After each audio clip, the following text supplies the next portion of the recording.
assist us in answering some questions. I'm going to try to run the format this way.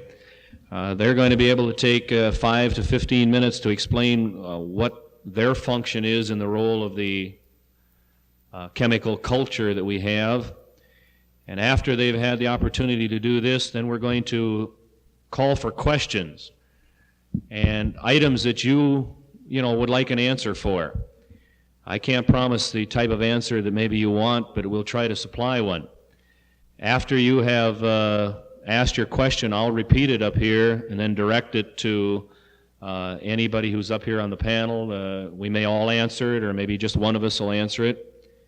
One of the things that I think is quite important is to realize that your state of Minnesota and its education department is extremely interested in this.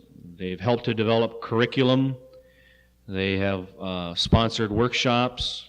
As a matter of fact, I'm quite sure that part of the monies that were available for this workshop this week is due to the gentleman who's on my right, Mr. Carl Knudsen. Carl Knudsen, and I should formally call him Dr. Knudsen now. I keep forgetting, and he keeps kicking me. No. Dr. Knudsen and I have worked together quite often. He is the Director of Health, Physical Education, Athletics for the Department of Education in the state of Minnesota. And I sat with him for half a day today working on some more aspects of the state curriculum. The state curriculum and other aspects of involvement that the State Department has will be Carl's topic. And for the next few minutes, Carl, will you explain a little bit more about yourself and your program, please? Oh, thank you, Dave. Can you hear back there? Fine. It is a pleasure to be here. It's a pleasure and a privilege to be here this evening. And first of all, I'd like to commend Bruce Nelson and some other students at Augsburg that have gotten behind this project, and with the staff. Our involvement is only small, and my involvement tonight isn't that great either. We did have some money available for some resource people, but I think that they are to be commended because we do need a great deal of in-service education. I suppose we could have more depth in some areas, but it's a good start. And Bruce, thank you very much for getting behind this thing, and with your dad and a few others to organize and put this thing across for the teachers and also for the students. I might just discuss with you briefly some of the activities at the state level. Dave Paylor's mentioned the responsibility that I have, and many of the things that we have done has been due to the excellent cooperation we've had from various people in the state. There are a couple of things that I think are basic to the development of the guidelines, which I will discuss a little bit later. One is that I know that looking at the audience that I assume that most of you people are students, and I'm pleased that you are students in education, and there are some teachers there too. But I think that maybe some of these things have been said. I suppose when you have a group of people participating in the program, some things can be repeated and it becomes quite boring. But whether it's been said or not, I think I want to say it again, and that is that I don't think we're going to get any place in this program of drug education or chemical abuse education, whatever you want to call it, until we become very concerned about a mental health program in our public schools, that it's a people problem.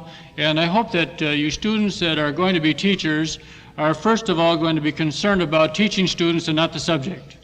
That if we can help to recognize that at the primary grade level and right on through senior high school, that these kids are individuals, they have their potentialities and they have their shortcomings and so on. But if we treat them as individuals and they're unique and we aren't trying to put them all through the same coming out of the same kind of a mold and so on, I think that we can do a great deal to overcome this problem. I'm not saying that this is the complete solution to it, but I think first and foremost, let's talk about good mental health and having this not only the instruction but also the environment in the school setting. Another thing too that I would like to mention that before I think we get too far in this, and maybe this has been said before too, but it has a bearing on what we're doing in the curriculum, and that is we certainly have to have parents involved. That if we're going to be honest with kids about this situation and adults can have their chemical or drug, and the kids can, and they think that the kid's drug isn't right.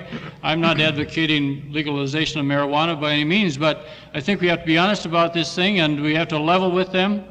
And okay, if the things aren't right in our society, then let's start making them right. Let's get at the basis of this thing. And I think that our drug education program is not going to be too successful until this is done, to get the cooperation of the home, and hopefully through that the community involvement as well.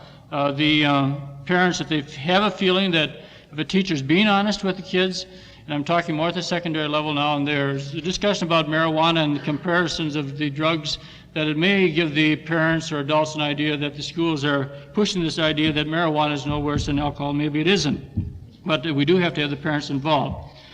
Now we have been working for the past year, and hopefully that we can come up with something in final form by the beginning of next school year, so you students, I hope would have some interest in this. But we have, I think the teachers have received the resource units in your packet or your kit. But we do have the curriculum committee that's worked on the units for primary, the intermediate grade level, junior and senior high school. And what I'd like to do is just to discuss with you briefly some things that are of concern, and maybe this will lead to some questions if you so desire, and we can just leave it go at that for the time being. One thing is that we're suggesting that we have various concepts that are carried out all the way through, from primary to the senior high school level. We're not suggesting, however, that each concept is a unit, but there are certain things that the teachers, and we've had teachers, primary teachers, intermediate, junior high, and senior high, some from pharmacy, some from the medical society, teacher education, have been involved in this committee. And I want to just mention some things that are basic concepts that could be emphasized at the primary grade level. Now, if you are secondary education majors, I hope that you are interested in what goes on the elementary school level. I think in this area that we need to be concerned to have continuity from the elementary through the secondary grades, and we're not just teaching the students at that grade level, but we're teaching them building on what they've had in the past and what they should have in the future. One of the concepts that we have recommended for the primary grade level is that really it's not drug education, but it's a total health education program. The psychological and the physiological, the sociological aspects of health, and not just talking about drugs per se. I think that if we can get this idea across to kids that their body, they're wholesome, every part of their body and every function of the body is wholesome, and that what goes into the body helps make the person what he is or what she is. And there are some things, though, that we can relate specifically to the chemical abuse problem. One would be safety in the home, the respect for the substances that are in the medicine cabinet, or if they're under the sink or wherever they might be, some kinds of chemicals, that they should not use those without the guidance or direction from an adult or a physician. Not the pills that are flavored, sweet and so on, and taste like candy and so on, that we have to stress that at the primary grade level. Another thing is that the positive use of drugs. I think we always have to keep in mind that, drugs are worthwhile, they are helpful, and even some kids in the first grade wouldn't be there, I suppose, if it wasn't for some type of a chemical. So this is another thing, that there are positive uses of drugs, and then that the coming to the use of drugs, the role of the physician, the role of the nurse, and the role of parents in the protection of the health of the individual. And again, I think that at the primary level we should begin with this mental health approach, that each individual is unique, each individual has potentialities, each individual is worth something, and they should be treated as an individual. At the intermediate grade level, there are some other things that are suggested, and that is getting into some depth about drugs, about what is a drug, and why do people take drugs. What do drugs do? I think most of the schools in the state are doing something with systems of the body at the upper elementary grade level, 5th or 6th grade, and certainly you can talk about drugs in relation to the systems of the body, what drugs do to the system. And another is the breaking habits and taking dares. I think in this area that kids need, an opportunity to participate, to have challenges. And I'm going to get off here a little bit, and maybe it sounds like I'm getting off the subject a little bit about drug education, but I hope it isn't. And that is that as you are teachers in upper elementary and so on, that kids need an opportunity. There has to be some other alternatives, some other opportunities for them. And I think so often happens in our sports program, for example, that it's too easy for the coach at the high school level to become involved in upper elementary, and wanting the teachers or the physical education teacher in the elementary school to start to develop some kind of a team. And in my opinion, it's a right of every individual to participate on a team if they want to. And if you are elementary teachers, let's try and develop a good intramural program for the kids first. And if there is time and facilities and leadership and so on, okay, maybe there's something could be done a little bit with interscholastics, although I'm opposed to that idea. But first of all, let's give them this opportunity. And I hope that you see the relationship here. We just can't say teach about drugs and teach about this, but let's provide them with opportunities then, and let's concentrate on this kind of a program for both the girls and the boys. Then for the junior high school level, this matter of I think here that the process is so important, and maybe upper elementary too. It doesn't just teaching about or presenting the facts, but involving kids in the program, to let them search out materials and to read and study and to talk in small groups about kinds of situations. And I think this is one of our problems in health education today in general, that we have probably too much teaching and preaching about certain things and not having enough involvement of kids in the decision-making process. And this certainly can be done somewhat at upper elementary, but certainly at the junior high school level and the senior high school level. I hope that we can get away from this idea that we're using a textbook and we've got to cover so many pages in a week or a day, or we have to cover the book in a year. Let's talk about some important things for those kids and constant go into depth rather than try and cover the waterfront in health education. I would assume that the drug education with the mental health component would be very important at the junior high school level. Then getting into the business of the peer influence, is it always the case where the group influences the individual, or can the individual influence the group? I think we hear too much about the group influencing the individual, but maybe it can work the other way as well. The over-the-counter drugs need to be discussed, and the use and abuse of drugs in everyday life. Well, a little bit on senior high, well, I should say one more thing about junior high, and that are the health conditions related to drug abuse, whether it's hepatitis, venereal disease, or some other disease that can occur. Senior high school would be, again, the process involved in also, at this level, getting kids out into the community. Let them go out and work, get some first-hand experience with a certain kind of a program in the community. If they're working, if there's a establishment in the community that's working with kids with a drug problem, or maybe the kids themselves can be working with kids with drug problems and helping each other, not just sitting in this nice environment in the classroom setting and when you get out it's going to be different. Let's get the kids out there in the senior high school level.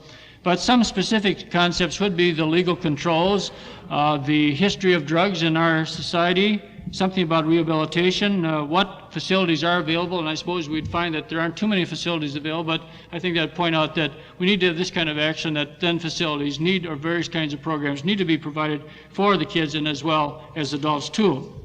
The business of chemicals and pregnancy, there is controversy about this, but these people are going to be parents in the not too distant future. Another is the legalizing marijuana, some of these issues that we need to discuss. Or if we aren't going to legalize marijuana, maybe we should become tougher about the alcohol problem of drinking and driving, which we're playing around with in the legislature and so on. Nobody seems to want to do much with it. And then also the economic aspects and some of something about the FDA and its function in our society. So those are some things that we see as a sort of a progression from the primary grade level on through the senior high school level. And really the purpose of the guidelines is to serve as, if a school district wants to use it as a basis for developing their own program or developing an in-service education program. And these are being field tested this year, and hopefully we'll get some input from teachers in the field and also in the committee and develop some better activities maybe, or better concepts or also the materials that we have. I might say one thing in regards to the materials, that at the end of each of the resource units, there are some basic references listed. And what we've tried to do is just list some basic things so that they could get started and not have a long list of references and be confusing to the teachers, but to be somewhat specific in the recommendations. Thanks, Dave. Thank you, Carl. One of the things that I hope you got, I know that Carl was implying, you see, maybe 4 years from now when you're out of school and teaching, or maybe you're just out of school as parents, there probably won't be a workshop on drug education. There'll probably be something else. One of the things that I worry about is that within your school system that you're going to be teaching in or having your children in, or the school that you're at right now, will there be an ongoing, will there be a program that will carry on? You see, just 5 years ago, I went to many workshops on tobacco education. Last year and this year, I haven't seen any even offered. You see, we get on the bandwagons and we promote one thing. We put our thumb in the dike because it's something important. We got public pressure. But if something is important, if something is worth doing, then it's worth putting into a program that is flexible, that can change, and that will be done over a period of time that will help all people and not just you. And so this is something that I think is very important. Someone who is interested in things just like this is the gentleman on my left. Chuck Heineke is the director of the Drug Awareness Unit at the Minneapolis Health Department. He has many functions. He helps with materials. He has helped to pull many of the resources together in the city of Minneapolis. I think it would be best if I took my own advice and didn't let him write down my introduction in his book. So I'll just turn it over for the next few minutes to Chuck. Thank you, Dave. With reference to materials, I'll comment on a couple of things in this area. But before I do that, I'd like to just mention a few other areas that I think are of concern to me, at least. I feel that there are probably three main responsibilities that the schools have with regard to this drug issue. And I heartily endorse what David just said in regard to what might be around in the next 3-4 years, that we must do something and do it well and get it implemented well now in order to expect that something will be there for our children when they get to the point where drugs are readily available to them. The three things that I believe the schools are responsible for are, in essence, have been discussed tonight by everyone really before me. Essentially to teach, and Carl has very clearly described the curricula that is going to be available throughout the state of Minnesota. As you go out to your particular school districts, I'm quite sure you will find in many of these districts curricula that have already been prepared, perhaps as a modification of the state plan, perhaps as something they devised on their own, because this is going on, as Carl well knows, throughout the state. The second area is in regard to involving students, and Carl mentioned this. I guess what we're talking about here is the providing of alternatives to young people. One teacher remarked to me the other night, a 6th grade teacher, that perhaps we ought to stop talking so much about or teaching so much about the annual rainfall in Venezuela and talk a little bit more about things that are more relevant to what's going on in life today. Now, I haven't got anything against Venezuela or rainfall, but that's neither here nor there. Involvement of the students, alternatives. What does all of that mean, I guess? It's a very difficult thing to pin down. And people can sit up in front of audiences and list alternatives, you know, playing basketball, going to church functions, or roller skating, or whatever you think you might want. But that's not relevant to the situation. I guess when we're talking about alternatives, we're saying we must go and find what is missing in the lives of the young people that we're dealing with specifically. Ask them. Find out what the needs are and perhaps see what ways the school perhaps might change by offering additional things in the curriculum or as extracurricular activities. But that's only part of the job, really. And it reaches beyond that to community involvement. And I guess this is where I have a bit of a hang-up, and this is where I'm most concerned at the present time. We hear so much about the drug problem, and right now we're all experiencing, I guess, what many of us are calling the drug problem.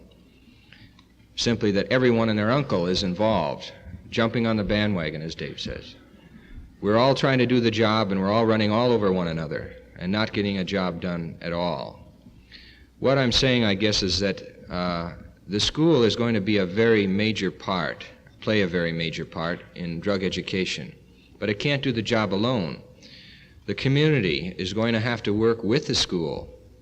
We're going to have combined groups of parents, school teachers, school faculty, administrators, and students working out some of these problems, determining what kinds of programs should be put on for youth in the school, for parents outside the school, what the alternatives might be. Coordination, I guess, it falls into that area. The third area that I think schools must be involved with is in helping the student who has a problem. I remarked to Dave earlier this evening, I think, that we recently completed a survey in the Minneapolis Public Schools.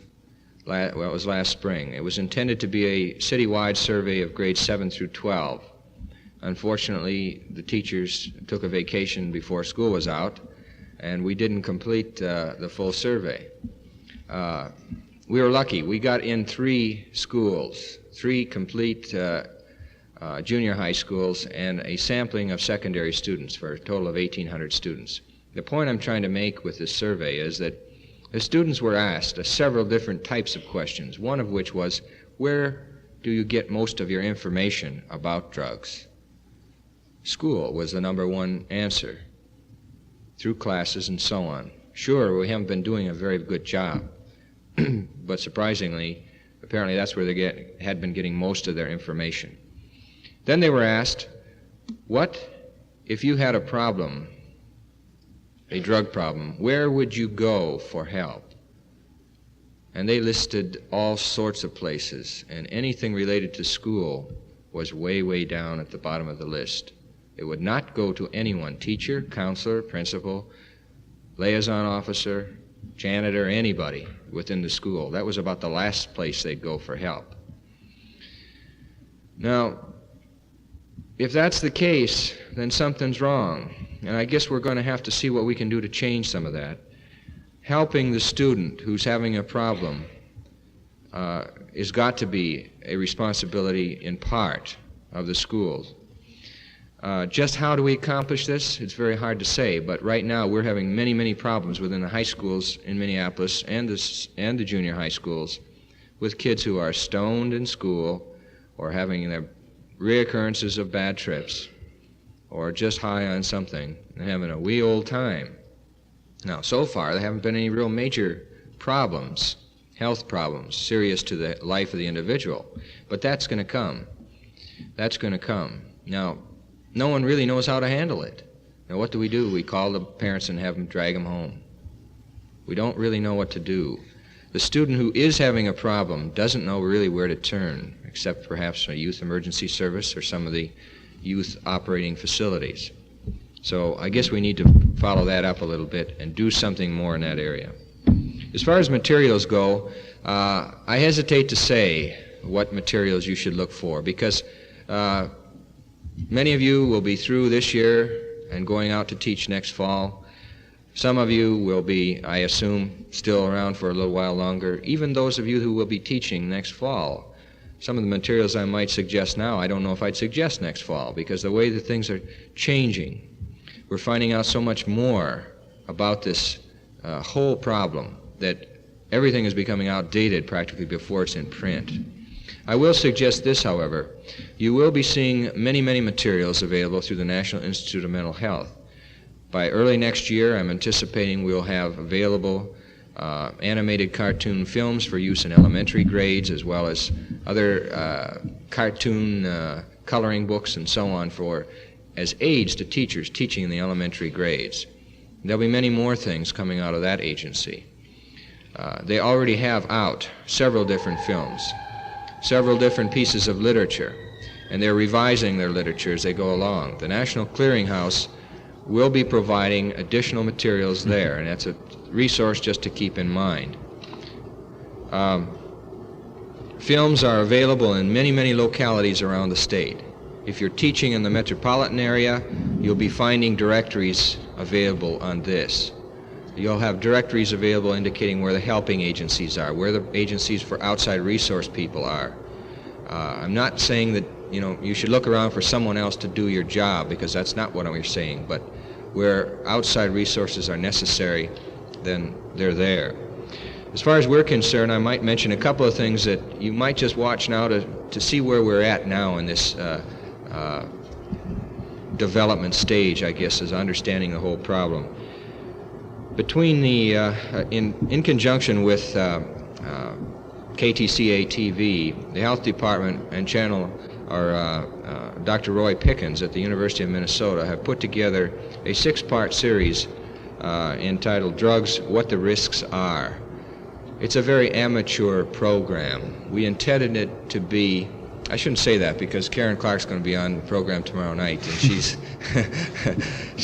she's one of our stars. They did a beautiful job. 2 teachers out of Bloomington were the main performers.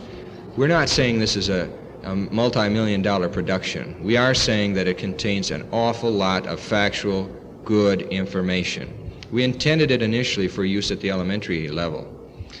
It got a little too sophisticated for us, I think. But some 6th grade teachers feel they might be able to use it. Essentially, it will probably be best used at the secondary level. But there'll be additional things in this area. We did it as a stopgap for teachers who weren't ready yet. We thought it could provide the base for material for them to teach a unit now, before they got in service. That will be coming out. Additionally, there will be other programs on Channel 2 coming up. Radio, maybe some of you have already listened to KQ Probes the Drug Scene. We are producing that program, Drug Awareness.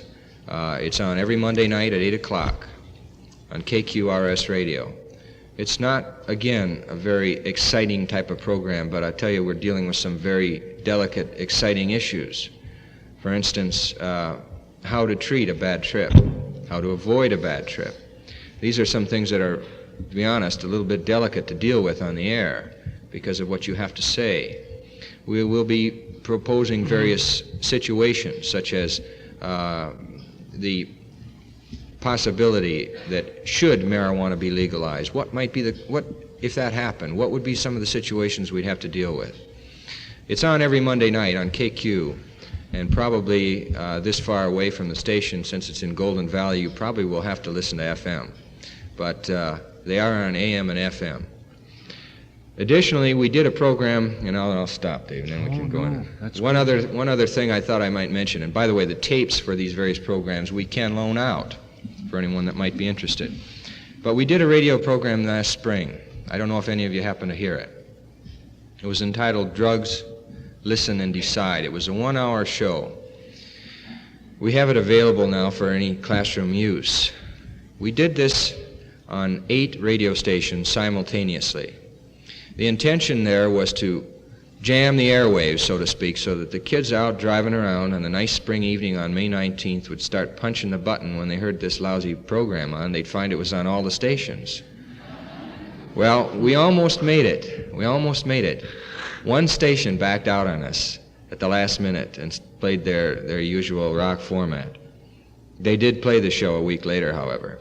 Unfortunately, it was unfortunate they did back out, because we did have a tremendous impact on the airwaves that night on all the young rock stations with this program. The people that were the listeners were asked to call and report back to either drug awareness at the health department or youth emergency service. Within the next half hour after the show, we had 80 phone calls between us, and we didn't have too many lines to deal with, but there was absolutely 100% positive response. We had kids calling us 12-year-olds who had dropped acid. We had 25-year-olds who had been into this thing for quite a long while and decided that after listening to the show they were going to stop. Now, I don't know whether they did or not, but at least that made that kind of an impact. The only call that I got that was didn't really say much was some gal. She was stoned, and she just wanted to tell me that drugs were grand, and that was it. But the format of the show, very briefly, is something that can be used in a classroom because of the type of thing that we went into. There were 4 users, 3 users, and 1 individual who was not using drugs of various sorts. Then we interspersed them with various local, in quotes, experts on various subjects. These were all voices on top of voices, and various up-to-date music interspersed, so that the program moved fairly rapidly, and again, it was well received. Program portions of it were played at the White House Conference on Radio Executives this past October, so we did get some national recognition for it. The fact that radio stations working in any community, if you happen to be outstate in a school teaching, there are going to be stations the kids are listening to, and there's so much that can be done in working with radio and reaching the kids that you can't perhaps reach through a classroom type of situation. Well, at any rate, I'll stop at that point and maybe we'll see what kind of questions we have. Thank you. Chuck, will you just show them the red book? One of the things that I think is very important, and he talked about the National Clearinghouse for Mental Health Information earlier, and this is something that I think you should have now. And if you were to write to this particular place, they'll send you this free. And it's a resource book for drug abuse education. And they have literally, can I say hundreds, or can I even say thousands of other pieces of material. And they are at Chevy Chase, Maryland, the National Clearinghouse for Mental Health Information. And they're at Chevy Chase, Maryland, 20015 is their zip code. And they do a fantastic work. And I think that a lot of their materials are things that, whether you're teaching next year or 4 years from now, they're going to keep up to date. And that's one resource. I didn't give Tina a chance to say anything because she said it all already. But so have I, so why am I talking? One of the things that we wanted to do was answer questions for you. Some of the young people here in the audience tonight and some of the teachers and people have talked to me during coffee break and so on. And one of the things I guess that maybe I didn't bring out that I should have brought out, and that's that a lot of people feel that they can use chemicals and that they can control them. And I guess maybe I even believed that 5-6 years ago. And I've seen people who said they could control them who have controlled them. I've seen people who say they can control them and haven't controlled them. And the young people that I talk to nowadays, when they say, man, I can stop any time, I have just one comment for them, and I say, the next time you have diarrhea, tell yourself to stop. And this is sometimes the way to look at that particular picture. We have, I think, some pretty good people up here. I would hope that we could answer some of the kinds of questions that you didn't get a chance to ask last night or that have bugged you tonight. I know that both Carl and Chuck could go on for an hour alone and I think keep you informed with other kinds of information.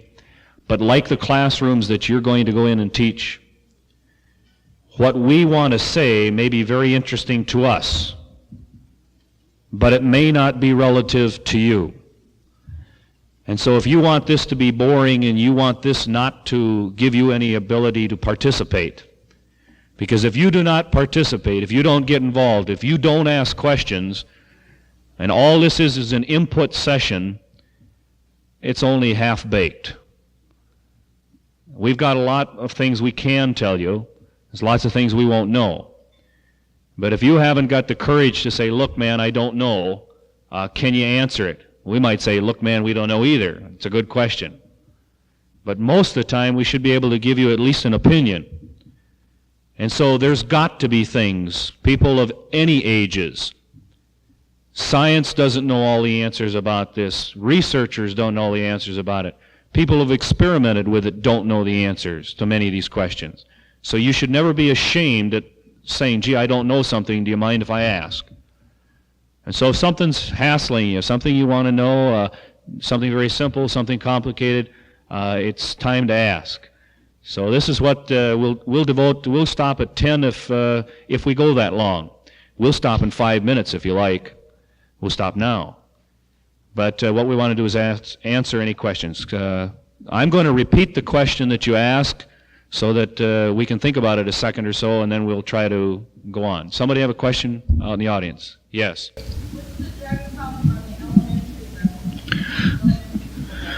Okay, what is the problem of drug abuse or use at the elementary level in the state of Minnesota? Okay? Chuck, you work in the city of Minneapolis. You deal with the whole ball of wax. You said you conducted a survey, junior and senior high schools. How come you didn't do it at the elementary schools, and can you answer the lady's question? I'll just ignore that one part there. As far as the problem at the elementary level is concerned, it's again, at any level, a very difficult thing to measure.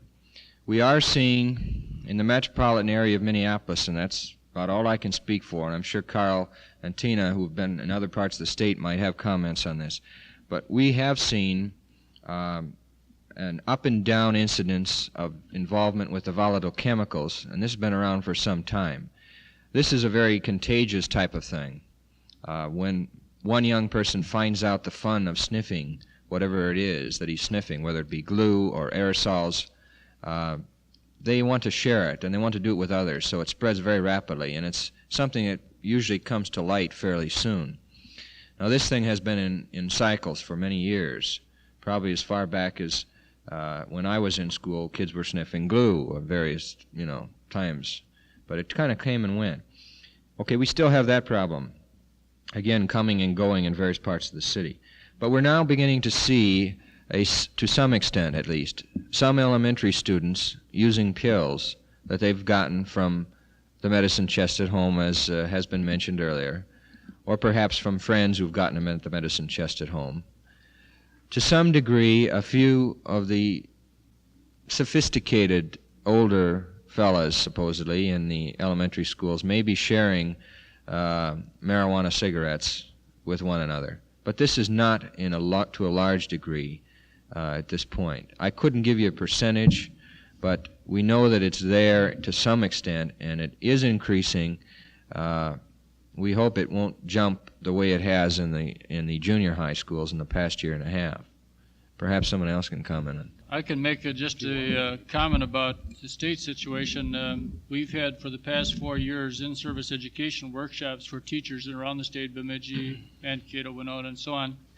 And I think they pretty much same situation as Chuck Heineke mentioned about the glue sniffing and some other volatile chemicals and even a little bit of marijuana. I do think, though, we should be concerned about the smoking in general. I don't want to insult your intelligence, but I think when we do talk about drugs, we are thinking about the illegal drugs, and of course the smoking cigarettes is illegal too. This is we all realize that this is quite a problem, and for upper elementary school teachers and kids, and we need to have a good program on smoking and health, as well as a good program in some of the other areas of drugs too. Okay. Yes, sir.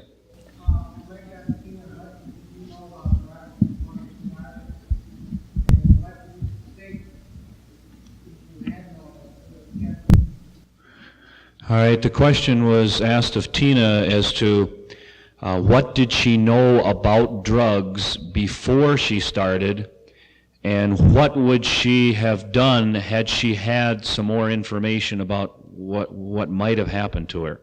Was that your question? Okay, what sort of information could have kept her from doing this? Tina? Well, I would say that I didn't have much drug education because I wasn't in school that long. And secondly, I believed, I knew that drugs were addicting. I knew it meant trouble, let me put it this way. But that's all I knew. As far as how heroin was prepared, or how Demerol, morphine, injecting barbiturates, all this, I was more or less what you would call into a mainlining school where I had to learn all these things. And so it seemed exciting. It seemed adventurous. Now, perhaps had I had education on this, and I firmly believe in drug education, if I had drug education on drugs and what they can do, first of all, the thrill of taking drugs would have been immediately erased because I would know what the effects of drugs were simply by having drug education. Now, thirdly, whether having this drug education at that time would have kept me from using drugs, I don't know. I came to realize that before I became a drug addict, I was a smart aleck. I had all the answers. I was going to take the town and turn it upside down. I was going to take the town and paint it the colors of a rainbow. And I was going to live my life the way I wanted to live it. There was no such thing as children obey your parents, but parents obey your children. So this is it. I was just a plain smart aleck before I became a drug addict. I had all the answers. And it's mostly the smart alecks that get hooked. They're the potentials. You take some kid that's just going along and doing his homework and really doing tremendous in school. You take some kid that's involved in this, involved in that, and they want to do their own thing, look out. As soon as you begin to neglect the authority of leaders and parents, teachers, look out. You're in trouble. Okay. Another question, please? Yeah.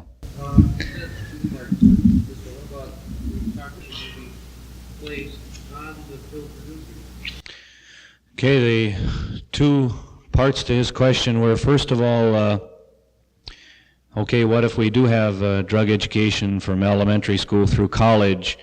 We need some with adults right now. How about telling the adults about our chemically orientated society, like I'm sure the poster you've seen where there's the pills and the beer and the whiskey and all of the things in the background, and down below it said, ever wonder why your kid didn't take you seriously when you gave him the drug lecture?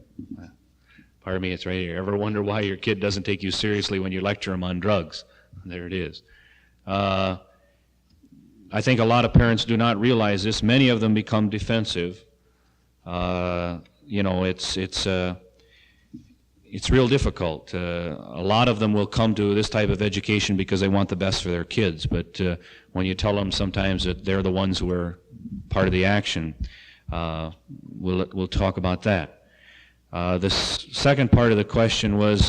Dave, this is informal, isn't it? I'd like to tag on to this a little bit before I get into this other thing, and I was going to do this with Tina, that I hope that as you students get out in the field, that if you get into a drug education program, I think the school can do certain things, but we all recognize the other impacts that are out upon the kids and upon adults too in our society.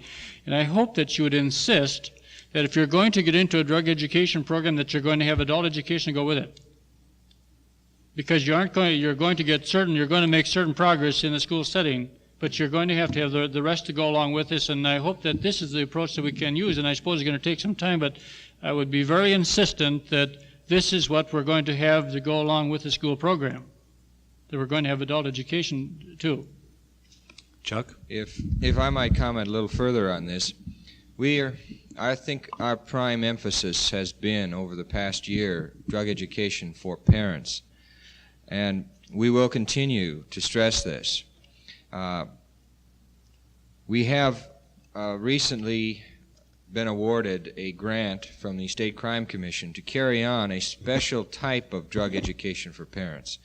Now, I think when Carl and I and Dave and Tina and all of us are talking about drug education for parents, we mean more than the 45-minute PTA special. Just doesn't do the trick. We have to do a little bit more than that. In essence, what we had proposed in our application was that we would put together groups of between 10 and 20 parents and 100 such groups at one time, and take these groups through a 6-week program of training, one night per week. Everybody says, no way you're going to do that, because parents don't come out to PTA or anything. Okay, we're going to do it one way or another. We're going to accomplish this. The idea being that if we can demonstrate that this can be done, and we feel that it can, it's going to have widespread application throughout the state. We're going to continue to do other types of education for parents, because this particular project will deal with 2 pilot groups of 1,000 to 2,000 parents in each pilot. Beyond that, we will have to go a little bit further than the PTA thing again, and work with several PTAs to try to put together an ongoing 3 or 4-part session, and making available small group sessions that can be guided some way in order to get into some of the in-depth material that we've been talking about. And not just in reference to the drugs that kids are using and how they can deal with it. That's part of it, but really a whole lot of it deals with their use of drugs and what comparisons their children make, how they mimic their parents as they grow up. And we're talking about dealing with parents of all ages, not just high school age parents, but parents of elementary kids too. So this is a very important area, and I think we didn't mean to slight it if we did. One of the things that I try to get across to parents very much, and I think that maybe I should try to get across to you, is that there'll always be a generation gap, but there should never ever be a communication gap. And I think this is the reason why we fall behind, is that because there's a generation gap, we kind of feel they won't understand, whether you're talking from the adult's point of view or whether you're talking from your point of view. The second part of his question, he asked, is there anything that we can do with some of these pharmaceutical houses and people who produce legitimate legal drugs when one pharmaceutical house produces enough, as a matter of fact, more than enough for all of the doctors' prescriptions in the land? And I know this is being worked on, but I really don't know how, other than to, write to a congressman, talk to people. No, really, sometimes this works. I don't know how much it does, but anybody on the panel? Carl, you work with the state. Chuck, you're working with the legislature. What do we do? I don't know, to be honest, any more than you, Dave. The only thing I do know, I think the FDA has enacted recently some additional controls on amphetamine production. They haven't cut down, but they're doing it in such a way that they're going to make the producers of amphetamine reapply for permission, and then in order to produce it. And once that occurs, then they're going to have to prove that it's medically worth it. And that's going to be some difficulty to do, because essentially, except for a couple of exceptions, and I think you pointed those out in your slide presentation, amphetamine has very little use and can, for the most part, be exchanged. You can use another drug for the uses it has been, things it has been used for in the past. But I think that the control of these things is being looked at by Congress, by subcommittees, but putting pressure on the congressman, kind of a thing, that can be very valuable. Okay, I've called on some men. Is there a gal who has a question? Right here.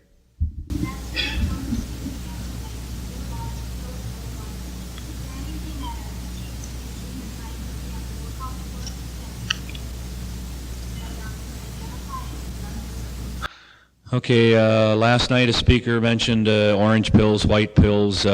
Is there anything at any level, you said junior high, but let's put it at any level, that a teacher could be on the lookout for? Yeah, I think you're always on the lookout, but I don't know what to say to that question. I think maybe I'm going to ask Tina to respond to it, but I'd just like to say that, gee whiz, be careful about running around with your magnifying glass and looking in people's pockets and saying, how come you're wearing dark glasses, and gee, your eyes are bloodshot today, and you know, in other words, going around spying on the kids and so on. There's so many other easier ways of detection. You're not going to see a lot of the pill passing anyway. This is something that so many kids have come back. I had one youngster who came back and to me and says, you know, my dad is my doctor.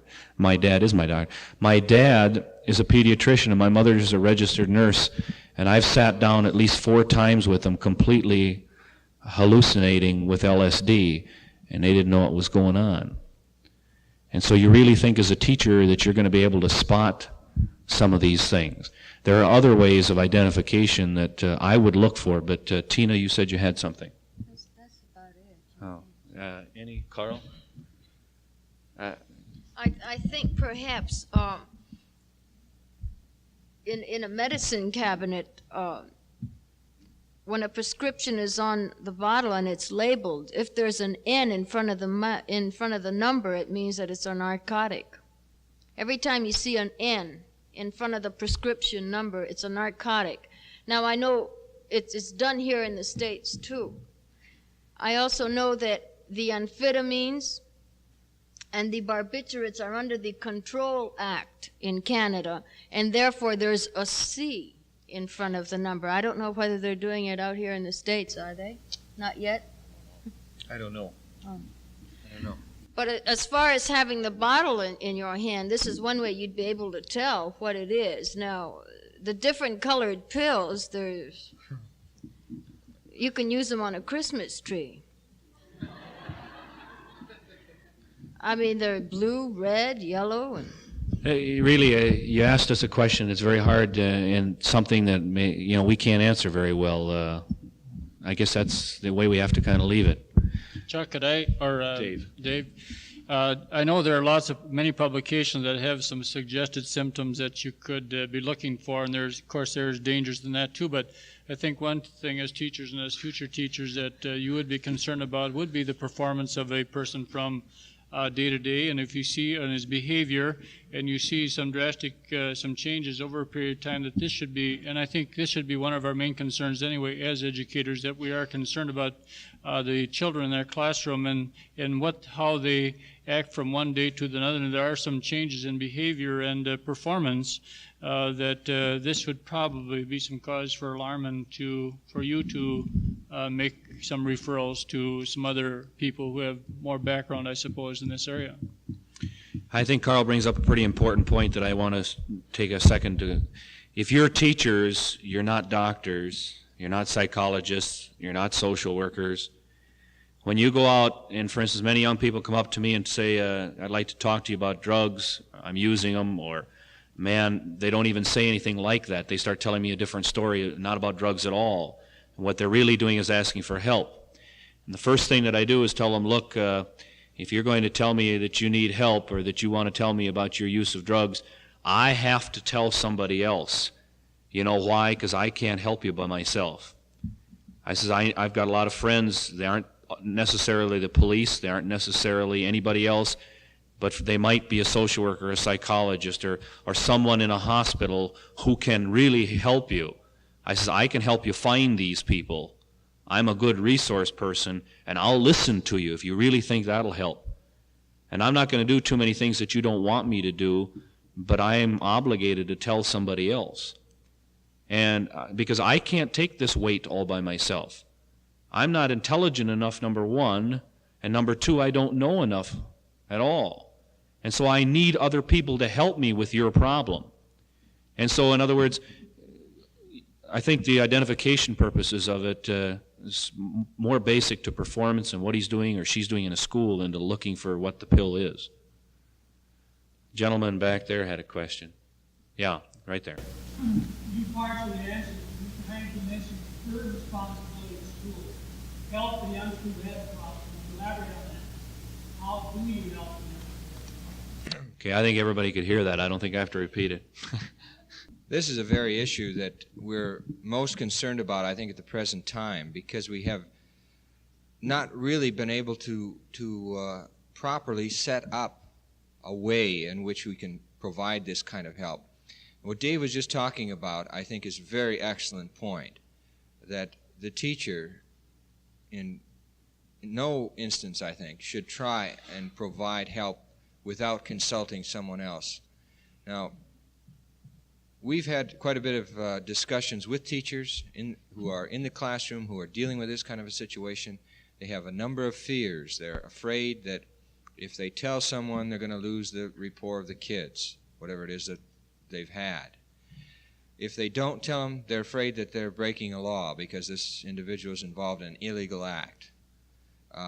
Should they involve the parents? Should they involve the law enforcement liaison officer, if you have that type of thing, or any law enforcement agency? Who should you involve? To my mind, we're going to have to work out some type of policy for application within the schools in which teachers can find out and act as the kind of resource that Dave is suggesting, where help exists, and who within that school system is perhaps better equipped to know what's available throughout the entire community. Because let's face it, not every single teacher is going to be able to know all of the various people and things available, such as Dave does, or as some other teachers might. Sure, there might be a few. But we are planning, I hope, to try and see what possibilities exist to offer some type of immunity. And I don't know whether this is the proper term, but immunity for teachers who are or I shouldn't say for teachers, but immunity for students who want to seek help from teachers or within the school, so that that teacher and that student can work together with someone else, perhaps a social worker, counselor, to find out what's available in that community. Should there be a referral made outside of the school, or can it be simply an educational process that this individual has been experimenting with? First of all, it's very difficult to know what that problem is unless you can sit down and really counsel with that person. And if it's an emergency situation, you don't want to sit around talking. It's a tough one to pin down, but there are areas that must be considered by schools, because right now, schools who decided last year to avoid the issue are screaming and hollering in Minneapolis because they don't know how to handle it. Now, I didn't answer that question, but I'm telling you that these are the things we're considering, at least. Maybe I could add a bit of information here, too, that at the state level, an ad hoc committee has been organized involving a judge, law enforcement official, police liaison officer, psychiatrist, somebody from the State Law and Criminal Apprehension Bureau, some educators, are discussing this very point about what can schools do with drugs, with school-centered drug problems. The issues are involved are the student is suspected of being on a drug. The student reports to the teacher or somebody that he has a drug problem. The student is in need of assistance, has a problem right in school, is tripping or something else. The student that returns to school, and to discuss some procedures for teachers and the policies that might be developed by our local Board of Education. And it's our hope, I think, you're a teacher, that by January that we would have some suggested guidelines that a school district could follow. What I think I'll do is we'll take this one question over here, and there's a lot of people who seemingly have to leave and this kind of thing, and we will stay, or I know I will, and I'm sure that these people here will stay up front, and if there's any individual questions or things that you want answered for you, maybe we shouldn't be holding the whole group. So we'll answer this one question for the whole group over here, and then we'll dismiss, and we'll answer it individually. Your question.